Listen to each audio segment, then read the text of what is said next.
I still remember the exact shade of red on my fingernails the day I decided I would destroy my husband. It was a deep crimson, almost the color of dried blood. Fitting, considering the slow death my soul had experienced over 45 years of marriage to Rutherford Hargrove. You missed a spot while dusting again, Marlowe. Honestly, what do you even do all day? You're just worthless trash pretending to be a proper wife. Ford's words barely registered anymore. At 68, I had heard every variation of his contempt. I simply nodded, my eyes downcast as they had been for decades, and shuffled over to the antique credenza to wipe away a speck of dust only visible to his hypercritical gaze. Behind me, I could hear the ice clinking in his tumbler of bourbon, his third of the evening, and it wasn't even 6 o'clock. The grandfather clock in the corner of our Boston mansion's living room ticked away, marking another moment closer to the culmination of my patient plan. "I'm sorry, Ford," I murmured, my voice soft and trembling, exactly how he liked it. Weak, submissive, broken. Little did he know I'd been acting for most of our marriage. "The Prestons will be here in an hour. Try not to embarrass me for once," he sighed, running his hand through his silver hair, still thick despite his 72 years, just like his ego. "And change into the blue dress I bought you. The one you're wearing makes you look like an old hag." I nodded again, feeling the familiar burn of humiliation mixed with hatred.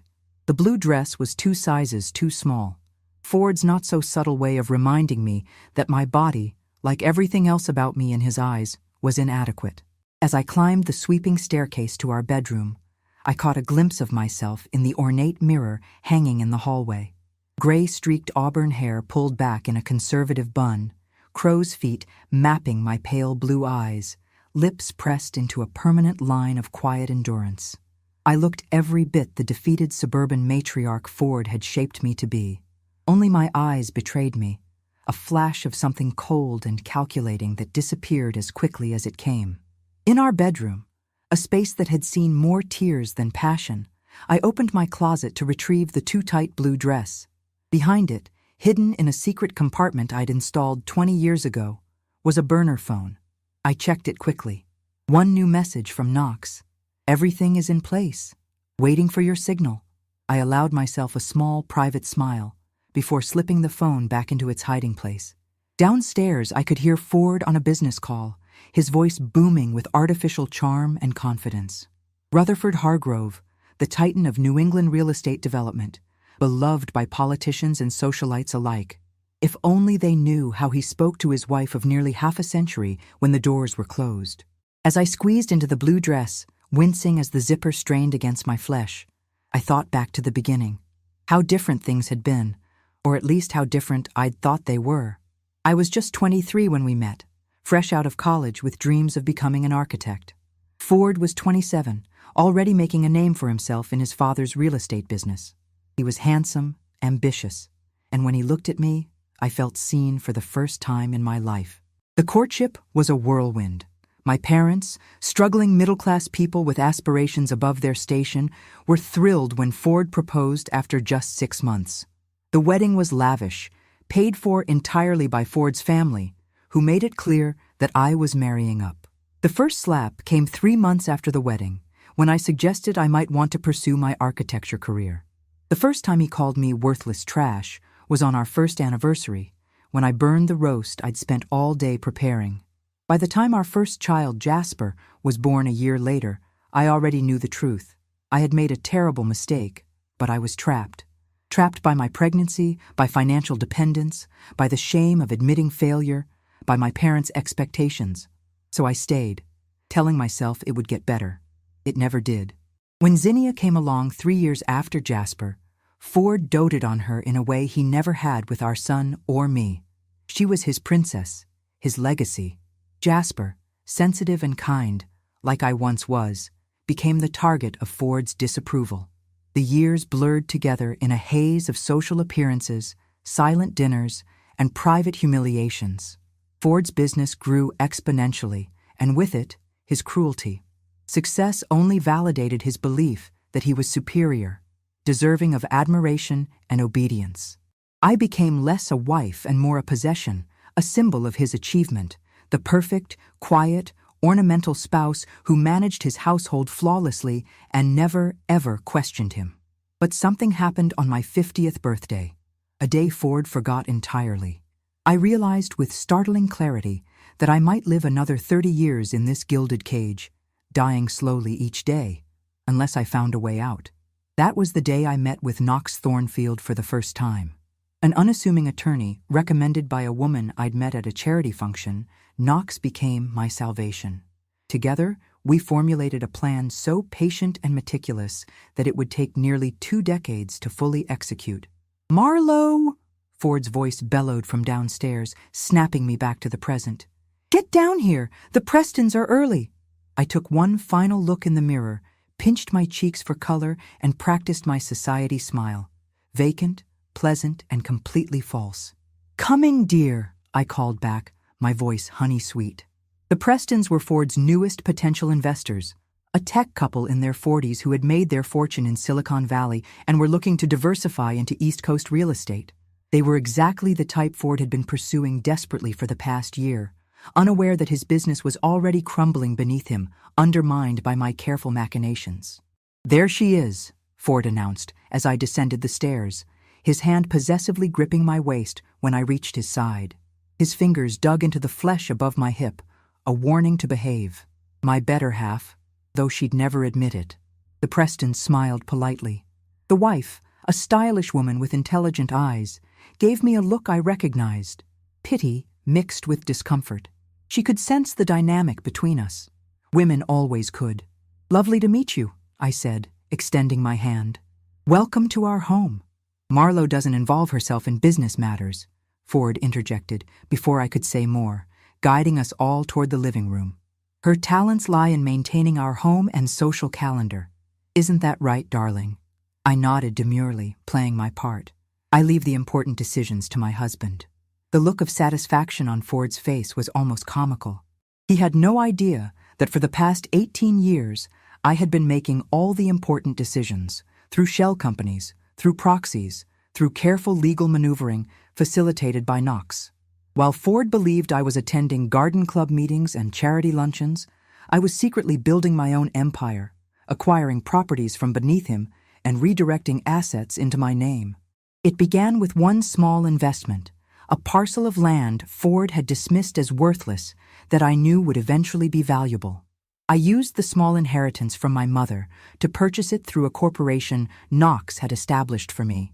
When it tripled in value 2 years later, I used the profits to do it again, and again, and again. Over time, I began to systematically undermine Ford's business from within, careful never to be detected. I befriended his associates' wives, gathering information during seemingly innocent conversations. I volunteered to organize his home office when he was away, photographing documents. I listened in on phone calls, memorizing details, noting weaknesses in his business strategy. With each year, my confidence grew alongside my secret fortune. The meek housewife act became exactly that, an act I performed to keep Ford's suspicions at bay. The more he underestimated me, the more freely I could operate. "Marlowe, why don't you check on dinner?" Ford suggested, though it was clearly a command. "Of course," I replied, excusing myself to the kitchen where our longtime housekeeper, Luce, had everything perfectly under control, as she always did. "He's in rare form tonight," Luce whispered to me when I entered. Luce was one of the few people who glimpsed the real me occasionally. After 25 years in our household, she had seen enough to know the truth of my marriage. "The Prestons are important to him," I replied, keeping my voice low. "The Westport development is his last chance to save the business." What Ford didn't know was that the Westport development would never break ground. The environmental permit he believed was secured had been quietly challenged by a conservation group, funded anonymously by me. The land itself was tied up in a complex ownership dispute that would take years to resolve, orchestrated again by me through various legal entities Knox had established. As I arranged canapes on a silver tray, my burner phone vibrated in the hidden pocket I'd sewn into my dress. Another text from Knox. "Hospital called. It's time." My heart raced, but my hands remained steady. After all these years of waiting, everything was converging at once. I took a deep breath and returned to the living room with the appetizers. There she is, Ford said with a tight smile, always making sure everyone's taken care of. Mrs. Preston, Elaine, she'd asked me to call her, accepted a canapé. These look wonderful. Did you make them yourself, Marlowe? Before I could answer, Ford laughed dismissively. Marlowe can barely boil water. Our housekeeper handles the cooking. I forced a self-deprecating smile. Ford's right. I'm afraid the kitchen has never been my domain. Marlowe's talents lie elsewhere, Ford continued, his tone making it clear he believed I had none. She's best at spending my money and looking decorative. The Prestons shifted uncomfortably. Greg Preston cleared his throat. Well, I think maintaining a beautiful home like this is no small achievement. Ford waved his hand dismissively. Let's get back to business, shall we? The Westport development. His cell phone rang, interrupting him. Ford glanced at the screen with annoyance, then surprise. Excuse me, I need to take this. He stepped into the hallway. I could hear his voice rise in shock and concern. When he returned, his face had lost its color. I apologize, but we'll need to reschedule. My brother Wallace has been taken to the hospital. Possible heart attack. He turned to me, already dismissing me from his thoughts. Don't wait up. I'll be at Mass General all night. Wallace, Ford's younger brother and only living family besides our children, was indeed at Mass General Hospital. The heart episode, however, was a minor one, deliberately timed through careful manipulation of his medication by his private nurse, another ally in my intricate plan. Wallace would be fine, but he would keep Ford distracted for the crucial next 24 hours. After the Prestons left with promises to reconnect soon, promises that would never be fulfilled, as their interest in Ford's business was entirely fabricated, they were actors hired by Knox. I went upstairs and changed out of the constricting blue dress. In its place, I put on an elegant pantsuit I kept hidden in the back of my closet. I removed the bun, letting my hair fall to my shoulders, and applied makeup that highlighted rather than diminished my features. As I stared at my reflection, I barely recognized myself. This was the real Marlowe Hargrove. Not the cowering, insecure woman Ford had created, but the calculating businesswoman who had outmaneuvered him at every turn. I picked up my regular phone and dialed a number I rarely called. Hello? The voice was cautious, guarded. Jasper, it's Mom. I paused, knowing how rarely I reached out. It's happening. Tonight. There was silence on the other end, then a deep exhale. Are you sure you're ready? I've been ready for 18 years, I replied, steel in my voice. Your father is at the hospital with Wallace. The heart episode was minor, but it will keep him occupied. Everything else is in place. What about Zinnia? He asked, referring to his sister, who had grown to be as dismissive of me as her father was. She'll know soon enough, I said, but you deserve to hear it from me first. Another pause. I'll be on the first flight to Boston tomorrow. Thank you, I whispered, emotion finally cracking through my composed exterior. My son, the only person who had seen Ford for what he was, who had tried to protect me even as a young boy, and who had paid for it by being essentially disowned, was still willing to stand by me. After hanging up, I made one more call, to Wynne Davenport, once Ford's mistress, now my most unexpected ally. She answered on the first ring. Is it time? She asked without preamble. Yes. Are the documents ready? Everything's set.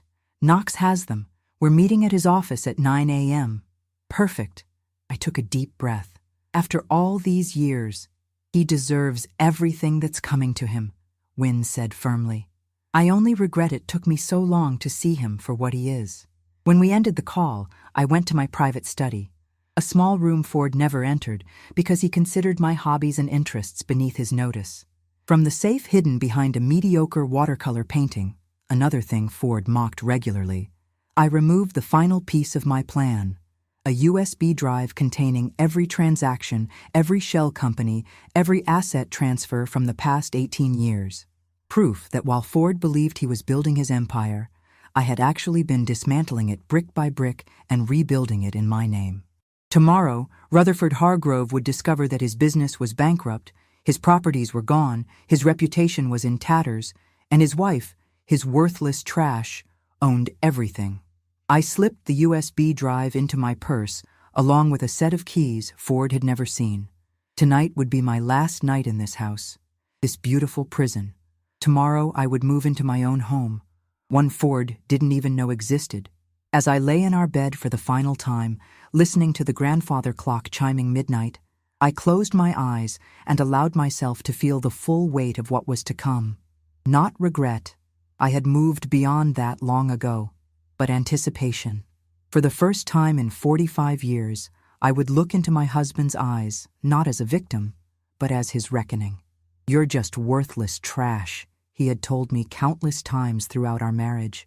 By this time tomorrow, he would know exactly how wrong he had been.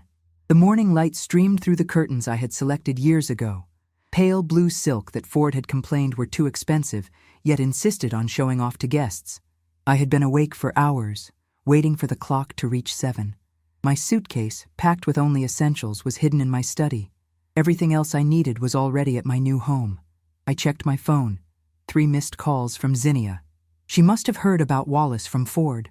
I wasn't ready to speak with my daughter yet, not when she would undoubtedly parrot her father's concerns rather than ask about my well-being.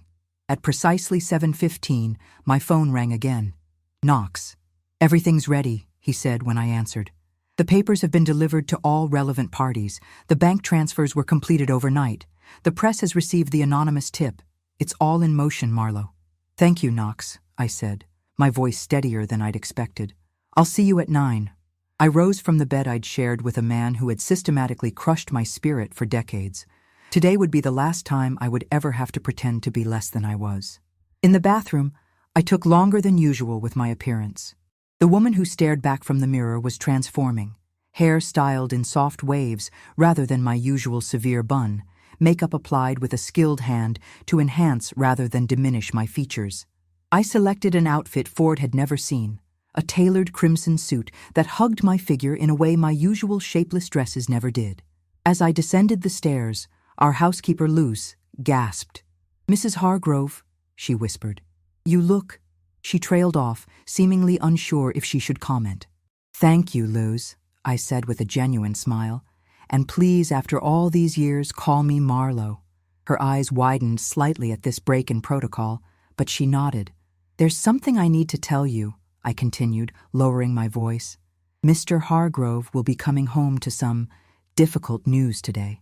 I won't be here when he does. The envelope on my desk has everything you need to know, including a recommendation letter and a very generous severance package. You've been more than an employee to me, Luz. You've been a friend when I needed one most." Confusion and concern crossed her face. "Mrs. Marlowe, what's happening?" "Change," I said simply. "Long overdue change. Don't worry, you'll be well taken care of." Before she could ask more questions, my phone chimed with a text from Wynne. "He's on his way to the office. Wallace was discharged this morning." Perfect timing. Ford would be walking into his office just as his world began to collapse. I gathered my purse and the small suitcase I'd brought downstairs while Luce was preparing breakfast. "I won't be joining Mr. Hargrove for dinner tonight," I said. "Or any other night." With those words, I walked out the front door of the mansion that had been my prison for 4 decades. My driver, not Ford's, was waiting at the curb with a nondescript black sedan. As we pulled away, I didn't look back. Knox's office was in a modern building downtown, far from the historic brick edifice where Ford's company had been headquartered for generations. The contrast was fitting, old power versus new reality. In the elevator, I touched up my lipstick. The same deep crimson as my suit, war paint as my mother would have called it. The thought made me smile. My mother, despite pushing me into this marriage, had been a fighter in her own way. She wouldn't have approved of my methods, but I like to think she would have understood my need to reclaim my life. Knox was waiting when the elevator doors opened. At 70, he had lost none of his sharp intelligence or quiet dignity. His silver hair was impeccably styled, his suit custom-made but understated. He had been my rock through this entire process, the one person who never doubted my ability to see this through. "You look formidable," he said by way of greeting. "I feel formidable," I replied. He offered his arm, and together we walked into the conference room where Wynne and 3 other people were waiting. Knox's junior partner, a court reporter, and a distinguished-looking woman I recognized as Judge Eliza Brewer, retired now, but still influential, and more importantly, someone who had never been charmed by Ford despite his many attempts. Everything is proceeding as planned, Knox said as we took our seats. Ford arrived at his office 15 minutes ago. Based on my contact there, he's just been informed about the Boston Herald article. Right on cue, my phone buzzed with a news alert. I held it up so everyone could see the headline: Hargrove Empire Crumbling. Fraud allegations and financial mismanagement surface. The article detailed suspicious financial activities within Ford's company, quoting anonymous sources close to the business. It mentioned potential investor lawsuits, questioned the viability of several high-profile developments, and hinted at possible criminal investigations. What it didn't mention, yet, was my role in all of this. His assistant reports that he's trying to reach his financial team, but they're all mysteriously unavailable this morning, Knox continued, a rare smile crossing his usually stoic face.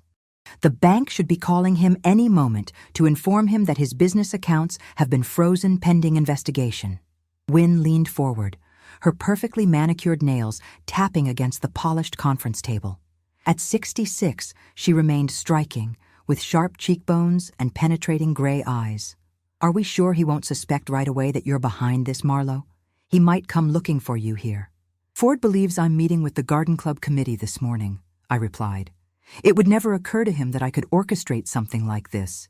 In his mind, I'm barely capable of organizing a charity luncheon, let alone dismantling his entire business empire. Besides, Knox added, we have security downstairs with clear instructions. He won't get past the lobby if he does figure it out. My phone rang. Zinnia. I silenced it. Your daughter will be calling him next, Wynne predicted. She always runs to Daddy in a crisis. She was right, of course. Zinnia, at 40, still behaved like a teenager seeking Ford's approval. She had adopted his dismissive attitude toward me years ago, treating me with the same condescending tolerance her father did. Unlike Jasper, who had seen through Ford's facade early on, Zinnia worshipped her father and considered me an embarrassment. Let's proceed, I said, pushing thoughts of my daughter aside. What's next? Knox nodded to his junior partner, who opened a laptop and turned it to face me. On the screen was a live feed from a security camera in Ford's office building lobby. We watched as my husband burst through the revolving doors, his face contorted with rage, shouting into his phone. Even without audio, I could read his expressions after decades of marriage. He was demanding answers, threatening whoever was on the other end of the line. His normally carefully maintained appearance was already showing signs of stress. Tie askew, hair mussed from running his hands through it, a trait I knew signaled his rising panic. The property transfer documents have all been filed, Knox said, turning away from the screen. As of 8 a.m. this morning, the mansion and all other residential properties have been officially transferred to your name alone, removing his name completely. The prenuptial agreement he forced you to sign has been invalidated based on the evidence of coercion we've documented over the years. I nodded, remembering the prenup, a humiliating document Ford had presented the day before our wedding, essentially stating that I would leave with nothing if the marriage ended. He'd threatened to cancel the wedding if I didn't sign, knowing my family had already spent money they didn't have on the event. What about the safety deposit boxes? I asked. Emptied last night, Wynne confirmed. The jewelry, the bearer bonds, the rare coins, all moved to the secure location we discussed. I felt a momentary pang of conscience. Not for Ford, but for Wallace. His heart episode, while deliberately timed through the manipulation of his medication by his nurse, who was on my payroll, had been real enough. Wallace had always been kinder than his brother, though not kind enough to ever stand up to Ford on my behalf. Wallace won't suffer financially, Knox assured me, seemingly reading my thoughts.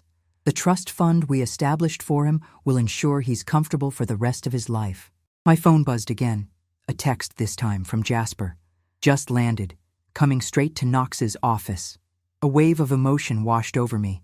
My son, who had stood up to his father at 18 and been all but disowned for it, was the only family member who knew about my plans.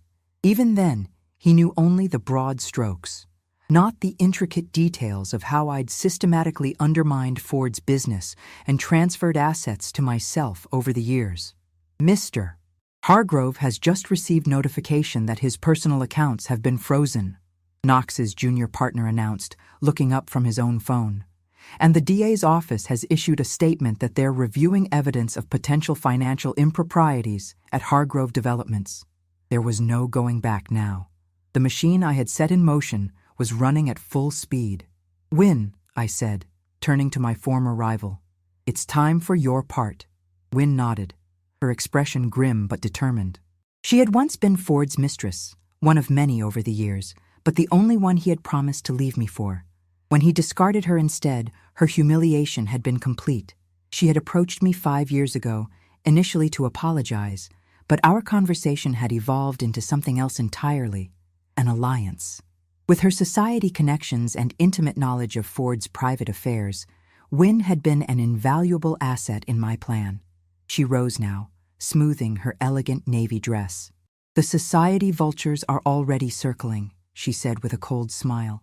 "By lunchtime, every club and charity board in Boston will be buzzing with the news that the great Rutherford Hargrove is not only broke, but potentially facing criminal charges. I've made sure the right ears have heard the right whispers. The social humiliation would devastate Ford almost as much as the financial ruin. His reputation, his standing in the community. These were things he valued above almost everything except money. By dinner, his phone would be filled with canceled invitations and sudden unavailability from people who had courted his favor just yesterday." A knock at the door interrupted us. Knox's assistant entered, looking somewhat flustered. "Ms. Zinnia Hargrove Calloway is downstairs, demanding to see her mother," she announced. "She's quite insistent." I exchanged glances with Knox. This was earlier than I'd anticipated. Zinnia must have gone straight to the mansion after calling me, only to be told by Luce that I had left. "Send her up," I said after a moment's consideration. It's time she learned the truth as well. While we waited, Knox reviewed the final documents requiring my signature. Formal complaints against Ford alleging years of emotional abuse, financial affidavits showing my rightful ownership of assets he had believed were his, and a petition for divorce that would be filed by the end of the day. The conference room door burst open, and Zinnia stormed in. She was the image of her father in female form, tall, imposing, with the same cold blue eyes and imperious expression. Her blonde hair was pulled back in a severe ponytail, and her expensive suit screamed corporate power. "Mother, what is going on?" she demanded, then stopped short as she took in the scene before her.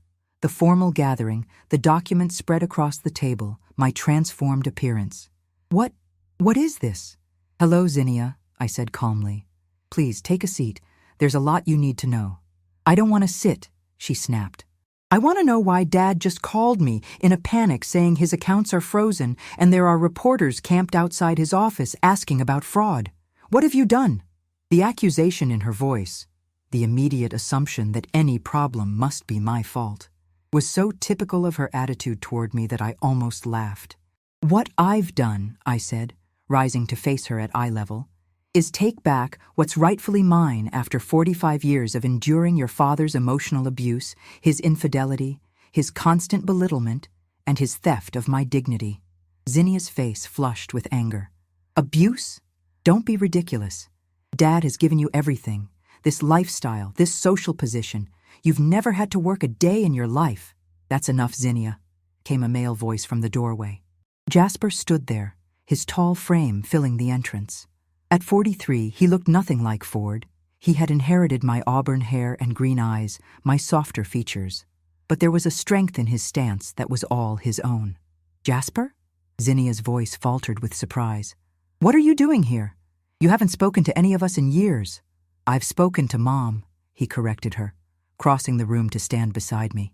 "Just because you never bothered to notice her calls to me doesn't mean they didn't happen." He put his arm around my shoulders in a protective gesture that made my heart swell.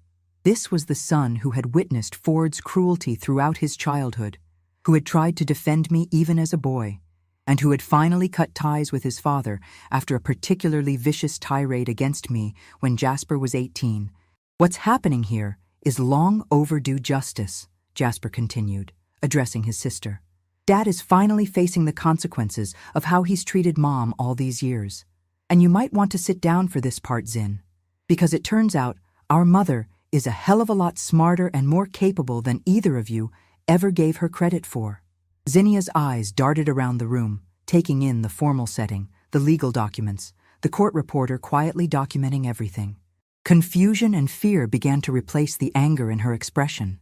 "Mom?" she said, her voice suddenly younger, uncertain. For a moment, I saw the little girl she had once been, before Ford had molded her in his image. It nearly broke my resolve, but I remembered all the times she had joined in her father's mockery of me, had dismissed my attempts to connect with her, had treated me as nothing more than an embarrassing obligation. "Your father is bankrupt," I said simply. "His business has been systematically dismantled over the past 18 years, by me. The properties he thought he owned are actually in my name. The investments he counted on have been redirected. The mansion, the vacation homes, the art collection, all legally mine. He has nothing left except the clothes on his back and whatever might be in his wallet right now." Zinnia sank into a chair, her legs seemingly unable to support her anymore. "That's not possible," she whispered. "You don't know anything about business. You barely finished college." "Another misconception," Knox interjected smoothly. "Your mother graduated summa cum laude with a degree in business before she met your father.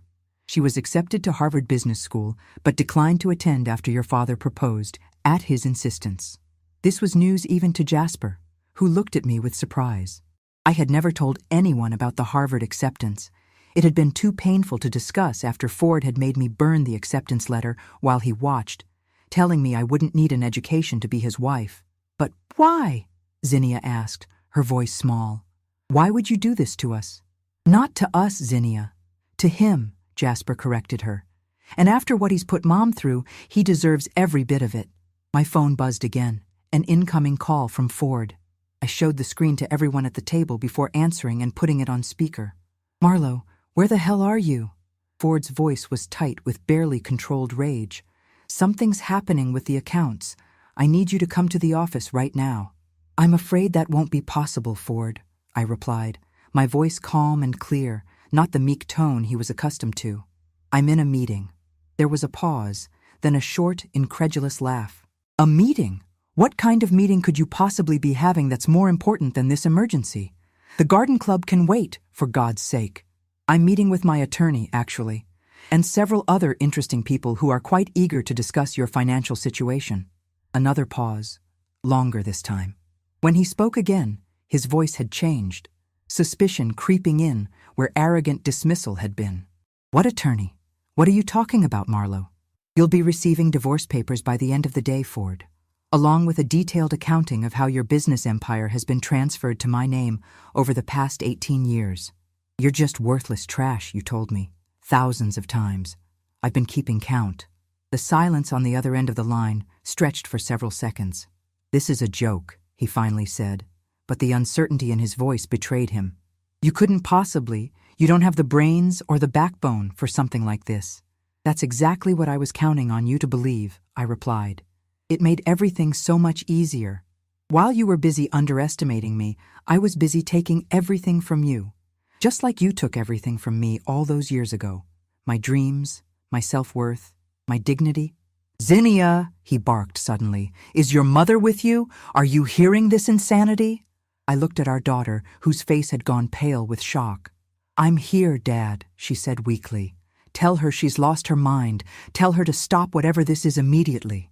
Zinnia looked at me, then at Jasper, then at the documents on the table. For the first time in her adult life, she seemed to be seeing the situation clearly. I think you should listen to what Mom has to say," she said hesitantly. Ford's roar of outrage was so loud that I had to move the phone away from us.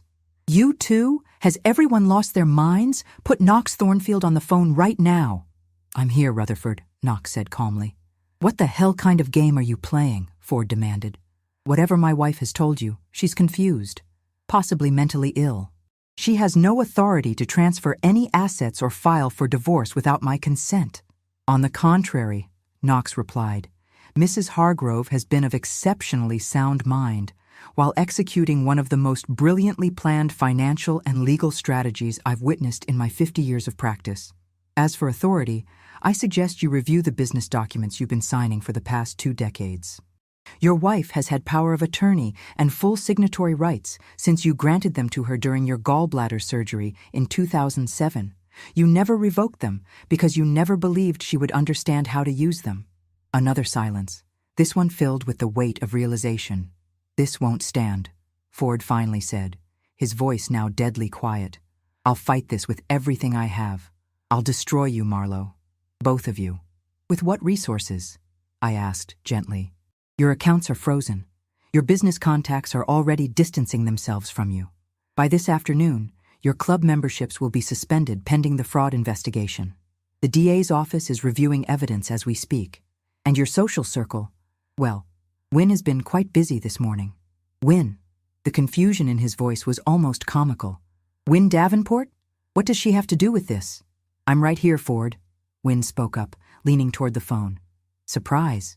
Turns out the women you discarded found each other, and we compared notes." I could almost see Ford's face draining of color as the full implications hit him. His former mistress and his wife, working together against him. "You won't get away with this," he said, but his voice had lost its conviction. "I made you, Marlowe. Without me, you're nothing." "That's where you're wrong, Ford," I replied. "Without you, I'm finally free. And worth approximately $342 million according to the latest valuation of my assets, formerly your assets." I ended the call before he could respond. The room was silent for a moment, then Jasper squeezed my shoulder. "Mom, that was incredible." I looked at my son, the one person who had seen my worth when everyone else had dismissed me, and felt a rush of love so powerful it nearly overwhelmed me. "Thank you for being here," I said softly. Zinnia was still sitting in shocked silence, trying to process everything she had heard. I knew it would take time for her to adjust to this new reality, to see her father as he truly was, to see me as more than the pathetic figure he had portrayed. "What happens now?" she finally asked, looking up at me with confusion in her eyes. "Now," I said, gathering the signed documents and handing them to Knox, "we finish what I started 18 years ago. And then I begin the rest of my life, on my terms." As Knox's team mobilized to file the final paperwork, I stood at the window overlooking Boston, the city where I had lived as a shadow for so long, and where I would now emerge into the light. Somewhere across town, Ford was facing the ruins of the empire he had built on cruelty and arrogance. "You're just worthless trash," he had told me again and again. Today, he was learning just how wrong he had been. The world didn't stop turning when Rutherford Hargrove's empire collapsed. The sun still rose the next morning, casting golden light across the bedroom of my new home, a sleek, modern penthouse overlooking the harbor that I had purchased through one of my shell companies 3 years earlier. Ford had never known of its existence, just as he had never known about so many aspects of my life during the latter years of our marriage. I sipped my coffee on the balcony, watching the early morning boats cutting through the water. For the first time in decades, I had slept deeply, without the constant tension that had been my companion through 45 years of marriage. No walking on eggshells, no bracing for criticism, no lying awake planning my escape. Just peace. My phone had been buzzing constantly since yesterday. News of Ford's downfall had spread through Boston's elite circles like wildfire, and suddenly everyone wanted to talk to the woman who had engineered it. Former friends who had witnessed Ford's condescension toward me for years but never intervened. Society matrons who had smiled to my face while pitying me behind my back. Business associates of Ford's who had treated me as invisible at countless dinners and functions. I had no interest in speaking with any of them. The only calls I answered were from Jasper, Knox, and Wynne, and surprisingly, Zinnia. My daughter had left Knox's office yesterday in a daze, promising to call me once she'd had time to process everything. I hadn't expected to hear from her so soon. Her call had come at midnight, tearful, confused, angry, but also curious. For perhaps the first time in her adult life, she had asked questions about me, wanted to know who I really was beyond the docile, unimpressive mother her father had conditioned her to see. It was a start. My phone buzzed again. Knox this time. "You've seen the morning papers, I assume?" he asked when I answered. "I've been avoiding them, actually," I replied. "I'm enjoying the quiet." "Well, when you're ready, you might want to take a look. Ford's fall is front-page news. The Boston Globe is calling it the most spectacular financial collapse in New England history. And there's more. 3 women have come forward alleging sexual harassment at Hargrove Developments over the years. This wasn't part of my plan, but it didn't surprise me. Ford's treatment of female employees had always been questionable at best. I had heard whispers over the years, but had been too trapped in my own situation to help anyone else. "Is there any mention of my role?" I asked. "Only speculation at this point. You're described as the reclusive wife who couldn't be reached for comment. Several financial experts are quoted expressing skepticism that you could have orchestrated such a complex takedown." I smiled at that. Even now, they were underestimating me. "Good," I said. "Let them speculate. I have no interest in becoming a public figure in all this." "That may be difficult to avoid," Knox cautioned. "The DA's office has requested a meeting with you. They're building a case against Ford for financial fraud, and you're their star witness." I had anticipated this. My revenge against Ford had always included the possibility of legal consequences for him. Consequences I had carefully ensured would not extend to me. Every transaction I had executed over the years had been meticulously documented and technically legal, if ethically questionable. I had used Ford's own methods against him, turning his greed and arrogance into the tools of his destruction. "Set up the meeting," I told Knox. "I'll cooperate fully." After ending the call, I finally opened my laptop to scan the morning news. Knox hadn't exaggerated. Ford's downfall was everywhere. Photos of him being escorted from his office building dominated the front pages, his face a mask of rage and disbelief. The coverage painted him as a financial tyrant whose empire had been built on sand, over-leveraged, mismanaged, and potentially fraudulent. One headline caught my eye. "Where was Mrs. Hargrove? Wife conspicuously absent as husband's empire crumbles." The article beneath it speculated about my whereabouts and my knowledge of the situation, describing me as the enigmatic spouse rarely seen in public without her husband, known primarily for her charitable work and garden club activities. There was a photo of us from a charity gala the previous year. Ford dominating the frame in an expensive tuxedo, me beside him in a conservative blue dress, eyes downcast, looking every bit the submissive wife he had crafted me to be. If they only knew. A knock at the door interrupted my thoughts. Jasper entered, carrying a bag from my favorite bakery. "Breakfast delivery," he announced with a smile. "I figured you might not want to go out just yet." My son had stayed in a hotel last night, but had promised to come by this morning. Seeing him move comfortably through my new space, so at ease in my presence, filled me with a happiness I had almost forgotten was possible. "Have you spoken to your sister?" I asked as we settled at the dining table with coffee and pastries. "Briefly. She called me around 2 a.m. full of questions about Dad that I've been trying to answer for years. I think she's finally ready to hear the truth." "And Wallace?" Jasper's expression darkened slightly. "Uncle Wallace called me too.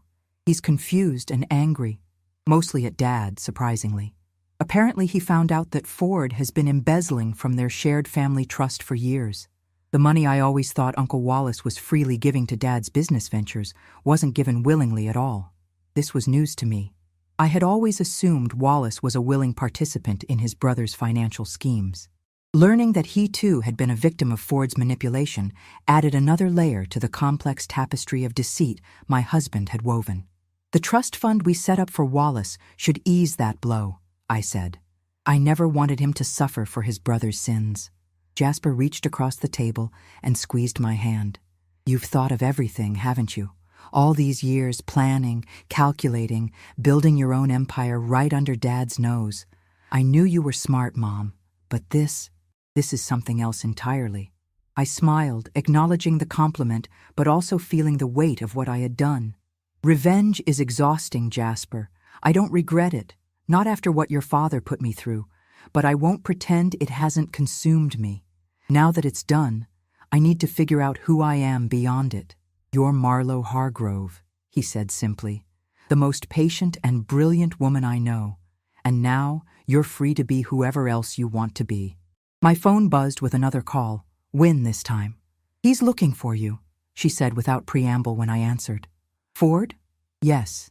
He showed up at my place an hour ago, ranting, demanding to know where you are. He's convinced I know where you're hiding." A chill ran through me despite the warm morning. "What did you tell him?" "To go to hell, obviously. But Marlo, he's not in his right mind. He kept saying he was going to make you pay." I've called my security company to keep an eye on my house, but I thought you should know. I thanked her for the warning and ended the call, turning to Jasper with concern. Dad's looking for you? He asked, having heard enough of the conversation to understand. Should we be worried? I considered the question carefully. Ford had never been physically violent with me. His abuse had been entirely emotional and psychological.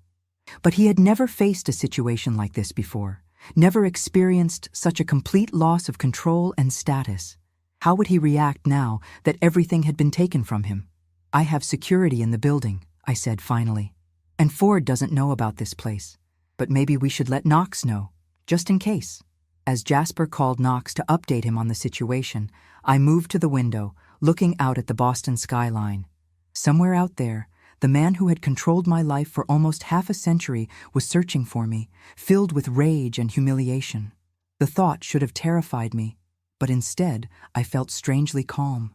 I had lived in fear of Ford's disapproval and cruelty for so long that actual physical danger seemed almost insignificant in comparison. My phone buzzed again. A text from Sailor Reed, the young executive Ford had tried to use to humiliate me at a company party last year. She had approached me afterward, impressed by my quiet dignity in the face of Ford's mockery, and had unexpectedly become another ally in my plan. Just saw the news, her message read. You did it. He's finished. Let me know if you need anything. I smiled, thinking of the unlikely network of women I had assembled over the years, all of them underestimated or mistreated by Ford in some way, all of them eager to see his downfall. Win, his discarded mistress. Sailor, the young executive whose ideas he had stolen and presented as his own. Several of his former assistants who had provided key information about his business dealings.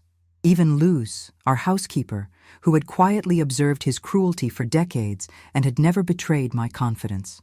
Together, we had formed a silent army, moving pieces into place while Ford remained oblivious, secure in his belief that women, particularly women like me, posed no threat to his power. Jasper ended his call with Knox and turned to me with a serious expression. Knox thinks we should consider a restraining order against Dad. He says it's a precaution worth taking, given the circumstances. I nodded, though the idea seemed surreal, that I would need legal protection from the man I had been married to for 45 years. But then, everything about the past 24 hours had been surreal.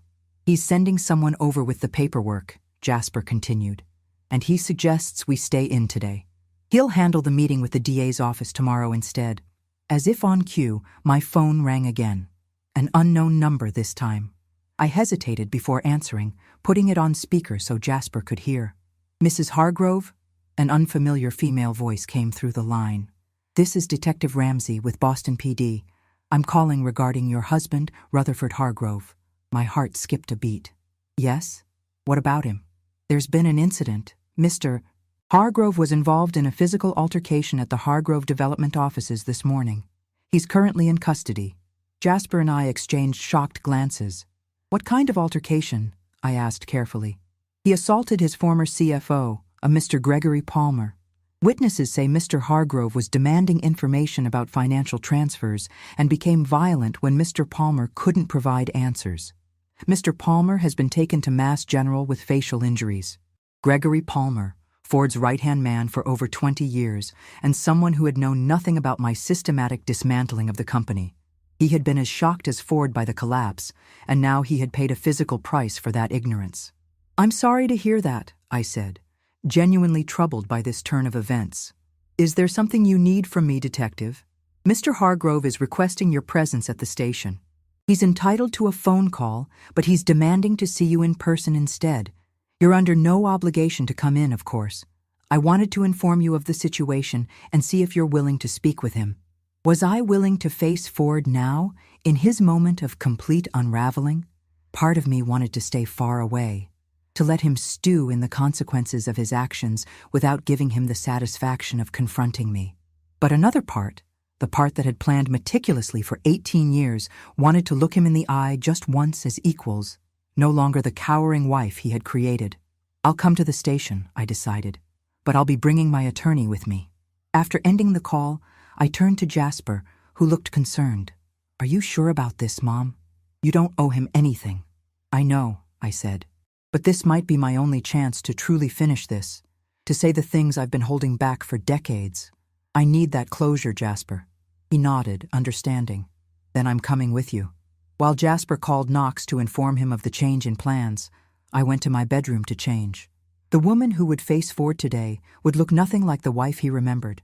I selected a tailored black pantsuit that emphasized my still trim figure, paired with a deep emerald blouse that brought out the green in my eyes. My hair, which Ford had always insisted I wear in a conservative bun, fell in soft waves around my shoulders, the silver streaks catching the light. Knox met us at the police station, his expression grave. You don't have to do this, Marlowe. We can request that any communication with Ford go through me from now on. I appreciate that, Knox, but I need to do this. For me, not for him. The detective led us through the station to a small conference room used for attorney-client meetings. Ford would be brought in momentarily, she explained. He was being held on assault charges, with bail yet to be determined. His attorney hasn't arrived yet, Detective Ramsey added. He refused to call anyone but you. That was surprising. Ford had a team of high-powered lawyers at his disposal, or at least he had before yesterday. Now, I supposed, those lawyers were probably distancing themselves from him as quickly as possible. I should warn you, the detective continued. He's in a highly agitated state. If at any point you feel unsafe or uncomfortable, just signal, and we'll remove him immediately. I nodded, taking a seat at the table with Knox beside me. Jasper positioned himself against the wall behind me, a protective presence at my back. The door opened, and 2 officers led Ford in, handcuffed. I barely recognized the man before me. His usually immaculate appearance was in disarray. Shirt wrinkled and stained, hair disheveled, face haggard with shock and fury. He looked like he had aged a decade overnight, his eyes locked on mine, blazing with hatred. You, he spat, as the officers seated him across from me. You did this, all of it. Yes, I said simply, meeting his gaze without flinching. I did. Ford lunged forward as far as his restraints would allow, causing Jasper to step forward and the officers to tense. You think you're so clever, don't you? Sneaking around behind my back for years, stealing what was mine. You ungrateful bitch. After everything I gave you. What exactly did you give me, Ford? I asked, my voice steady despite the adrenaline coursing through me. A life of constant criticism? Decades of emotional abuse? The experience of being called worthless trash in front of our children, our friends, even strangers? I gave you a life of luxury, he snarled. A position in society, a home most women would kill for. And this is how you repay me? I leaned forward slightly, holding his gaze. No, Ford. You gave me a prison. You took a bright, ambitious young woman and systematically crushed her spirit until there was nothing left but a shell that existed to serve your needs and boost your ego. But you made one critical mistake. And what was that? He sneered. You underestimated me. You were so convinced of my worthlessness that you never bothered to look closely at what I was doing. You signed whatever I put in front of you because you couldn't imagine I was smart enough to understand business. You gave me access to everything because you thought I was too stupid to use it. Ford's face contorted with rage, but beneath it, I could see the dawning realization that his own arrogance had been the weapon of his destruction. Everything I did was legal, I continued calmly. Every transfer, every investment, every acquisition, all executed with the power of attorney you so carelessly gave me. I just had the patience to do it slowly, piece by piece, over 18 years. 18 years, he repeated, the number seeming to stagger him. You've been planning this for 18 years? Since my 50th birthday. The one you forgot entirely because you were too busy with your newest mistress. I realized that day that I might have another 30 years ahead of me. I could spend them continuing to wither away under your cruelty, or I could take control of my future. I chose the latter. Ford's eyes darted to Knox, then to Jasper, clearly looking for any sign of sympathy or alliance. Finding none, he turned back to me, his expression shifting from rage to something else, calculation. We can fix this, Marlowe, he said, his tone suddenly conciliatory.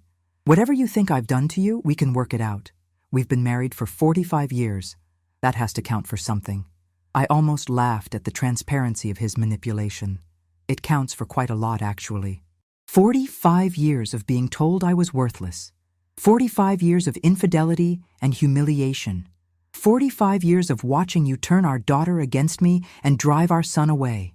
Yes, those years count for everything in why we're sitting here today.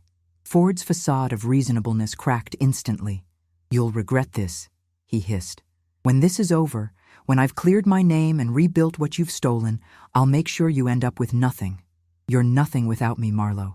You never were, and you never will be." I stood up, smoothing my suit jacket with steady hands. "That's where you're wrong, Ford. I was everything before I met you. A brilliant student with a promising future. And I'm everything now that I'm free of you. A woman who outsmarted the great Rutherford Hargrove at his own game. You, on the other hand, are facing assault charges, financial ruin, and a very public divorce. So tell me, which one of us is nothing now?" Without waiting for his response, I turned to leave. Behind me, Ford erupted in a stream of obscenities and threats so vile that the officers moved to restrain him more securely. "You can't leave me here," he shouted as I reached the door. "I'm your husband." I paused, looking back at him one last time. Not for much longer. Outside the police station, I took a deep breath of the crisp autumn air, feeling lighter than I had in decades. Jasper placed a supportive hand on my shoulder. "Are you okay?" he asked, concern evident in his voice. "Better than okay," I replied truthfully. "For the first time in 45 years, I feel completely free." Knox joined us, his usual stoic expression softened with something like admiration. "That was quite something in there, Marlo. In all my years of practice, I've never seen anyone handle a confrontation with such composure." "Years of practice," I said with a small smile. "Decades of holding my tongue, choosing my battles, and planning my escape. Today was just the final act." As we walked toward Knox's waiting car, my phone buzzed with a text from Zinnia. "I need to see you. On my terms, not Dad's." "Dinner tonight?" I showed the message to Jasper, who raised his eyebrows in surprise. "That's unexpected. Are you going to go?" I considered the question. My relationship with my daughter had been strained for most of her adult life, as she sided with her father and adopted his dismissive attitude toward me. But now, with Ford's facade shattered and the truth exposed, perhaps there was a chance to rebuild what had been lost. Yes, I decided, it's time for Zinnia to get to know her real mother. As we drove away from the police station, I gazed out at the Boston streets, the same city where I had lived for decades, but now seeing it through new eyes. No longer Rutherford Hargrove's invisible wife, but Marlo Hargrove in my own right. Wealthy, powerful, and finally, irrevocably free. The empire I had built in secret was now mine to command openly.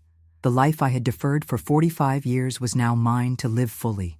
And the woman I had buried beneath layers of submission and pretense was now free to emerge into the light. Ford had called me worthless trash for decades. Now he knew my true worth, and so did I. 6 months passed like a dream. Winter yielded to spring, and with it came a rebirth that mirrored my own transformation. The Boston elite had quickly adjusted to the new reality. Rutherford Hargrove was no longer a power player, and his formerly invisible wife now controlled one of the largest private fortunes in New England. The scandal had dominated local news for weeks. Ford's assault on his CFO had resulted in a 6-month sentence, reduced to 3 for good behavior. The financial fraud investigation had uncovered decades of questionable business practices, leading to additional charges that were still working their way through the courts. Ford's reputation, once sterling in business circles, was in tatters. I had kept a low profile throughout, declining interviews and avoiding public appearances. My revenge had never been about fame or public humiliation. It was personal, a reckoning long overdue between a man who had spent decades crushing a woman's spirit and the woman who had finally reclaimed her power. My penthouse overlooking the harbor had become a sanctuary, a place entirely my own where no echo of Ford's criticism lingered in the corners. I had decorated it exactly as I pleased. Modern, minimalist, with splashes of bold color Ford would have deemed garish or common. Every piece of furniture, every artwork, every book on the shelves reflected my tastes alone. Jasper had stayed in Boston for a month after Ford's arrest before returning to his life in Seattle, where he ran a successful architectural firm, pursuing the career I'd once dreamed of before Ford crushed that ambition. We spoke daily now, our relationship stronger than ever. He had invited me to visit in the summer, to meet his longtime partner whom Ford had refused to acknowledge, and to see the home they had built together. My relationship with Zinnia had taken a more complicated path. Our dinner the night after Ford's arrest had been tense, filled with recriminations and tears. She had accused me of destroying her family out of spite, of waiting until she was attached to her father's business before pulling the rug out from under both of them. "You could have left years ago if you were so unhappy," she had argued, her voice bitter. "Why wait until now? Why take everything?" I had explained as calmly as I could, about the financial control Ford had exerted, about the emotional prison I had lived in, about the careful patience required to extract myself without losing everything. I had reminded her of incidents she had witnessed throughout her childhood, moments of cruelty she had normalized or ignored because they didn't align with the image of her father she preferred to maintain. We had parted that night with no resolution, but the seeds had been planted. Over the following weeks, Zinnia had begun to reach out, tentatively at first, then with increasing frequency. She had questions about her childhood, about my life before Ford, about who I really was beneath the submissive facade I had maintained for decades. 3 months after Ford's downfall, Zinnia had shown up at my door with a box of old photographs she had found while cleaning out her father's home office. "I don't remember you ever looking this happy," she had said, showing me a picture from before my marriage. A young woman with bright eyes and an uninhibited smile, standing proudly in front of a university building. I had replied simply. Before. That day had marked a turning point in our relationship. Zinnia had stayed for hours, looking through photographs, asking about my college years, my dreams of becoming an architect. The woman I had been before Rutherford Hargrove had systematically dismantled my sense of self. Now, 6 months after Ford's arrest, Zinnia was coming for dinner again. This time bringing her husband and children, who had always been kept somewhat distant from me by Ford's influence. He had convinced them all that Grandma Marlowe was a fragile, somewhat pitiable figure who shouldn't be troubled with too much noise or excitement. As I prepared for their visit, selecting wines and checking on the meal being prepared by the personal chef I had hired, one of many luxuries I now allowed myself without guilt, my phone rang. Knox calling with his weekly update. Ford had been released from jail 2 weeks earlier. The terms of his release included a restraining order preventing him from contacting me or coming within 500 feet of any of my properties. He was living in a small apartment paid for by Wallace, who had, surprisingly, maintained a relationship with his brother despite learning of Ford's financial manipulations. "There's been a development," Knox said, his voice carefully neutral. "Ford is requesting a meeting with you through his new attorney. He's proposing a settlement agreement." I sat down at my kitchen island, absorbing this unexpected turn. What kind of settlement? "He's offering to drop all claims to any marital assets and sign whatever paperwork you require to finalize the divorce cleanly. In exchange, he's asking for a modest monthly stipend, enough to live on, but not extravagantly, and for you to drop the remaining civil suits against him." I considered the proposal. The financial fraud investigations would continue regardless. Those were criminal matters beyond my control. But I had indeed filed several civil suits against Ford for financial malfeasance and emotional distress. They were primarily strategic, designed to keep him legally entangled and financially drained while the divorce proceedings advanced. "Why now?" I asked. "His lawyer claims he's had a change of heart during his incarceration. Found religion, apparently." The skepticism in Knox's voice matched my own feelings. "More likely, he's realized that fighting you is futile and expensive. The little money he has left is being drained by legal fees." "I'll think about it," I said finally. "Let me discuss it with Jasper and Zinnia first." After ending the call, I moved to my balcony, gazing out at the harbor while processing this new development. Was I willing to show Ford mercy after decades of receiving none from him? Did I want to extend this battle, or was it time to truly move forward? My thoughts were interrupted by the arrival of Zinnia and her family. Her husband, Marcus, a quiet, thoughtful man who had always seemed uncomfortable around Ford, embraced me warmly. Their children, 12-year-old Eliza and 9-year-old Carter, hung back shyly, clearly unsure how to interact with this new version of their grandmother. Over dinner, I watched my grandchildren gradually relax, responding to my genuine interest in their lives, their hobbies, their friends, their dreams. Carter, discovering my collection of architectural books, lit up when I mentioned my own abandoned aspirations in that field. "You wanted to be an architect? Like Uncle Jasper?" he asked, eyes wide with surprise. "I did," I confirmed with a smile. "I was actually accepted to Harvard's graduate program before I met your grandfather." Zinnia looked up sharply at this revelation, another piece of my history she had never known. "Why didn't you go?" Eliza asked innocently. I considered how to answer truthfully without burdening a child with the harsh realities of my marriage. "Sometimes life takes us in different directions than we planned," I said finally. "But it's never too late to find your way back to what you love." Later, after the children had been settled in the guest bedroom for the night, I told Zinnia and Marcus about Ford's settlement offer. "He's desperate," Zinnia said immediately. "Running out of money and options." "Probably," I agreed. "The question is whether I want to continue this fight or end it cleanly." Zinnia studied me thoughtfully. "What would bring you the most peace, Mom? Not what would hurt Dad the most, but what would help you move forward?" The question touched me deeply. Evidence of how far my daughter had come in seeing me as a person with needs and feelings of my own, not just as an extension of her father. I began slowly, "I think I'm ready for this chapter to close.